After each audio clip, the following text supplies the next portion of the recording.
My beloved child, today I come to you with a special message, one that is meant to touch your heart and soul. In this video, we will explore the unique path I have lovingly designed for you, where you'll find words of love, hope, and strength to face any challenge that may come your way. Have you ever wondered how you can find peace amidst the storm?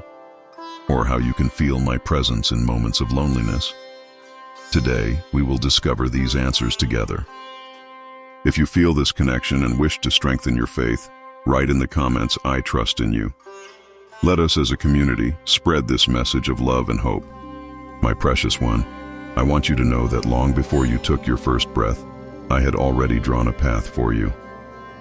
This path is not a rigid, unyielding road, but rather a beautiful, winding journey filled with purpose and meaning. As it is written in Jeremiah chapter 29, verse 11, "For I know the plans I have for you, declares the Lord, plans to prosper you and not to harm you, plans to give you hope and a future." Can you feel the weight of those words? I, the creator of the universe, have plans for you. Not just any plans, but plans to prosper you, to give you hope, to ensure your future. This path I've drawn for you is etched with my love, paved with my grace, and illuminated by my wisdom. Now you might be wondering, if you've drawn this path for me, why does it sometimes feel so difficult? Why do I face obstacles and hardships? My child, remember the words of Isaiah chapter 55, verses 8 to 9. "For my thoughts are not your thoughts, neither are your ways my ways, declares the Lord. As the heavens are higher than the earth, so are my ways higher than your ways, and my thoughts than your thoughts." The path I've drawn for you isn't always the easiest, but it is always the best. Each twist and turn, each hill and valley serves a purpose. They are designed to shape you, to mold you into the person I've created you to be. Like a master artist, I use both light and shadow to create a masterpiece. Your life, my dear one, is that masterpiece. Think of David, the shepherd boy who became a king. His path was far from smooth. He faced a giant named Goliath, fled from a jealous king, and even made grave mistakes. Yet through it all, he learned to trust me, to lean on me, to find strength in me. In 1 Samuel chapter 17, verse 37, David declares, "The Lord who rescued me from the paw of the lion and the paw of the bear will rescue me from the hand of this Philistine." This is the kind of faith I desire for you, a faith that remembers. Or consider Joseph, whose path led him from a pit to a palace.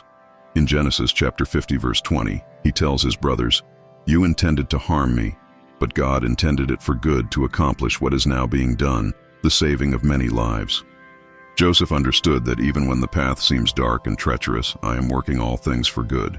My child, the path I've drawn for you is unique. It's not meant to be compared with anyone else's journey.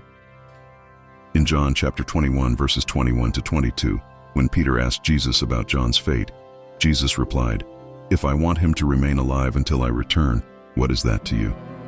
You must follow me." This is my message to you today. Focus on the path I've drawn for you. Don't be distracted by the journeys of others. Your path is tailor-made, with every step lovingly planned by me. There will be times when you feel lost, when the path ahead seems unclear. In those moments, remember the words of Proverbs chapter 3, verses 5 to 6. "Trust in the Lord with all your heart, and lean not on your own understanding. In all your ways submit to him, and he will make your path straight." When you can't see the way forward, trust that I can. When you don't understand the reason for a detour, trust that I do. I want you to know that on this path you are never alone. I walk beside you every step of the way. As I promised in Isaiah chapter 41, verse 10, "So do not fear, for I am with you. Do not be dismayed, for I am your God. I will strengthen you and help you. I will uphold you with my righteous right hand." Feel the comfort of these words wash over you. I am with you, strengthening you, helping you, upholding you. There may be times on this path when you stumble, when you fall. My beloved, do not despair in these moments. For it is written in Proverbs chapter 24, verse 16, "For though the righteous fall 7 times, they rise again." Your falls do not define you. It's your willingness to get back up that matters. and each time you rise, know that I am there, extending my hand to lift you. The path I've drawn for you is also a path of growth.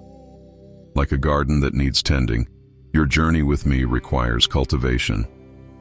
In John chapter 15, verse 2, Jesus says, "He cuts off every branch in me that bears no fruit, while every branch that does bear fruit he prunes so that it will be even more fruitful." The pruning may be painful at times, but it's always purposeful. I'm shaping you, refining you, helping you become all that I've created you to be. As you walk this path, I want you to remember that it's not just about reaching a destination. The journey itself is crucial. In each step, there's an opportunity to know me more, to love me deeper, to trust me fuller. As the psalmist wrote in Psalm 16, verse 11, "You make known to me the path of life. You will fill me with joy in your presence, with eternal pleasures at your right hand."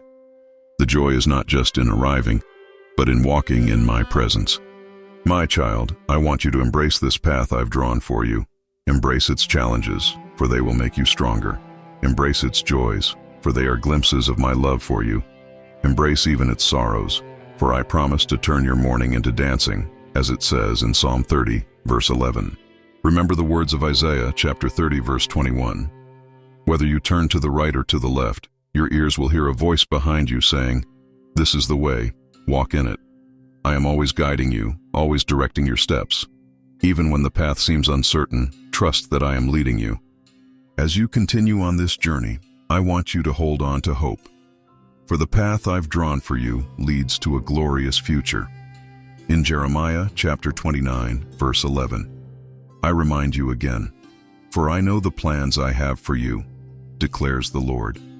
Plans to prosper you and not to harm you. Plans to give you hope and a future. This is my promise to you, my beloved child. So take heart. The path ahead may not always be easy, but it will always be worth it.